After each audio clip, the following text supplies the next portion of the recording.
Hello my dear viewers, আসসালামু আলাইকুম। Cooking এর পক্ষ থেকে আজকের এপিসোডে আপনাদের জন্য থাকছে খুবই সুন্দর ও মজার একটা কেকের আইটেম। আজ আমি আপনাদের তৈরি করে দেখাবো শুধুমাত্র একটি ডিম ও হাফ কাপ সুজি দিয়ে কিভাবে এই সুস্বাদু মজার কেকটি তৈরি করতে পারবেন। এটা তৈরি করতে মাত্র 10 মিনিট এনাফ এবং খুবই কম ইনগ্রিডিয়েন্টস দিয়ে এটা কীভাবে তৈরি করা যায় সেটার রেসিপি আমি আপনাদের সাথে শেয়ার করতে চলেছি। প্রথমেই আমি একটা রুম টেম্পারেচার থাকা ডিমের কুসুম একটা মিক্সিং বোলের মধ্যে নিয়ে নিচ্ছি। সাদা অংশটা কিন্তু আমি আলাদা করে রেখে দিয়েছি। কুসুমটা খুব ভালো মতো ফেটিয়ে নিচ্ছি হ্যান্ড উইক্সের সাহায্যে, চাইলে কিন্তু কাঁটা চামচও ব্যবহার করা যাবে। খুব ভালো মতো ফেটিয়ে নেওয়ার পরে 1 চিমটি পরিমাণ লবণ দিয়ে দিলাম। এখানে দিয়ে দিলাম 1/4 টিস্পুন পরিমাণ বেকিং সোডা। যদি বেকিং পাউডার ব্যবহার করেন তাহলে হাফ টিস্পুন পরিমাণ দিতে হবে। এখানে 2-3 ফোঁটা পরিমাণ ভ্যানিলা এসেন্স দিলাম, এতে করে ডিমের গন্ধটা চলে যাবে, ইভেন কেকের মধ্যে সুন্দর একটা স্মেল আসবে। এখানে ব্যবহার করছি সুজি, 1/4 কাপ পরিমাণ সুজি আমি এখানে দিয়ে দিচ্ছি। একটা ডিমের জন্য 1/4 কাপ পরিমাণ সুজি নিলেই কিন্তু এনাফ। ডিমের কুসুমের সাথে খুব ভালো মতো মিশিয়ে নেওয়ার পরে এখানে দিয়ে দিচ্ছি লিকুইড দুধ। এখানে আমি দুধটা জ্বালিয়ে হালকা ঠান্ডা করে নিয়েছি।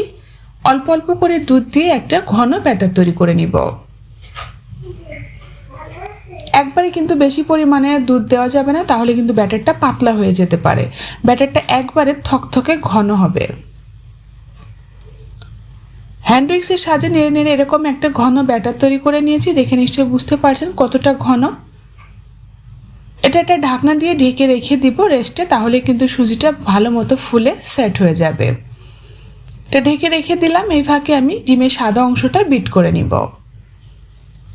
আমি ফোম তৈরি করার জন্য আজকে এরকম ইলেকট্রিক বিটার ব্যবহার করছি। আপনারা চাইলে কিন্তু হ্যান্ড উইক্স বা কাঁটা চামচের সাহায্যেও করতে পারবেন, তবে সেক্ষেত্রে টাইমটা একটু বেশি লাগবে। কিছুটা সময় সাদা অংশ এরকম করে বিট করে নেওয়ার পরে তারপর আমি চিনি অ্যাড করব। প্রথমে চিনি অ্যাড করে দিলে কিন্তু ফোমটা খুব ভালো হয় না। এখানে 1/3 কাপ পরিমাণ বা স্বাদ মতো চিনি দিয়ে দিতে হবে। চিনিটা একবারে দিব না, অল্প অল্প করে 2-3 বারে আমি চিনিটা অ্যাড করব। কিছুটা সময় দেওয়ার পরে তারপরে আবারও আমি এরকম করে চিনি কিছুটা অ্যাড করে দিলাম। এখানে আমি পুরো 1/3 কাপ পরিমাণ চিনি দেইনি, কিছুটা চিনি আমি রেখে দিয়েছি। তবে নিজেদের টেস্ট অনুযায়ী চিনির পরিমাণ বাড়িয়ে কমিয়ে নেওয়া যাবে। কিছু সময় এরকম বিট করার পরে দেখতে হবে চিনিটা গলে গেছে কিনা, না গললে আরও কিছু সময় বিট করে নিতে হবে। চাইলে কিন্তু এখানে চিনিটা গুঁড়া করে নেওয়া যাবে, সেক্ষেত্রে কিন্তু টাইমটা একটু কম লাগবে।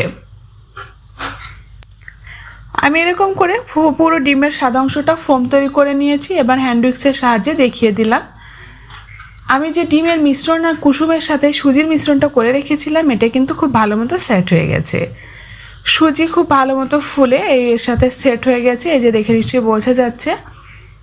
এবার পুরো সুজির মিশ্রণটা এই ডিমের ফোমের মধ্যে দিয়ে দিচ্ছি। হ্যান্ড উইক্সের সাহায্যে আলতো করে নেড়ে এই ফোমের সাথে মিশিয়ে নিচ্ছি। খুব বেশি প্রেশারাইজড করা যাবে না, তাহলে কিন্তু ফোমটা নষ্ট হয়ে গেলে কেকটা খুব ভালো মতো ফুলবে না। এই সুজির কেক অনেক মজার হয়, যদি বাসায় ট্রাই করেন তাহলেই বুঝতে পারবেন। ছোট থেকে বড় সবাই কিন্তু অনেক পছন্দ করবে। আর আমি আজকে কিন্তু কিছু ড্রাই ফ্রুটস ব্যবহার করব কেক তৈরি করার ক্ষেত্রে। এখানে আমি মেজারমেন্ট কাপ নিয়ে নিই, চায়ের কাপ ব্যবহার করব। চা তৈরি করার জন্য আমরা যে ছোট কাপ ব্যবহার করি, এই কাপগুলোতে আমি কেক সেট করে দেখাবো। চাইলে অন্য যে কোনো মোল্ডে ব্যবহার করতে পারবেন। এখানে মেজারমেন্ট কাপ দিয়ে মেপে মেপে আমি কাপে উঠিয়ে নিচ্ছি। আমি যে পরিমাণ মিশ্রণ নিয়েছি এখানে মনে হচ্ছে 4টা কাপে হবে না, 3টা কাপ হয়ে যাবে মনে হচ্ছে। 3টে কাপে এখানে কিন্তু অর্ধেকের একটু বেশি করে এখানে ব্যাটার দিয়ে দিয়েছি। পুরো আর একটু ব্যাটার দেওয়া যাবে না, তাহলে কিন্তু কেকটা পড়ে যাবে উঠছে। ব্যাটার দেওয়ার পরে কাপটা একটু ঝাঁকিয়ে দিলাম যাতে করে বাবলসগুলো বের হয়ে যায়। একটা ঢাকনা এরকম করে টিস্যু পেপার দিয়ে বন্ধ করে দিয়ে তারপরে পাতিলটা কিন্তু খুব ভালো মতো প্রিহিট করে নিয়েছি। এবার কাপগুলো এর মধ্যে আলতো করে বসিয়ে দিচ্ছি। এই কেকটা হতে 5-7 মিনিটের মতো সময় লাগে, খুব বেশি একটা সময় লাগে না। ঢাকনা দিয়ে ঢেকে দিলাম। যখন কেকটা ফুলে উঠেছিল এই সময় আমি কিছুটা ড্রাই ফ্রুটস এখানে দিয়ে দিয়েছিলাম কেকের উপর দিয়ে।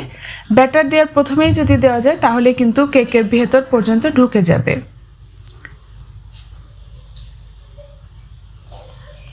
এরকম করে একটি টুথপিক দিয়ে চেক করে দেখাচ্ছি কেকটা কিন্তু ভালো মতো হয়ে গেছে।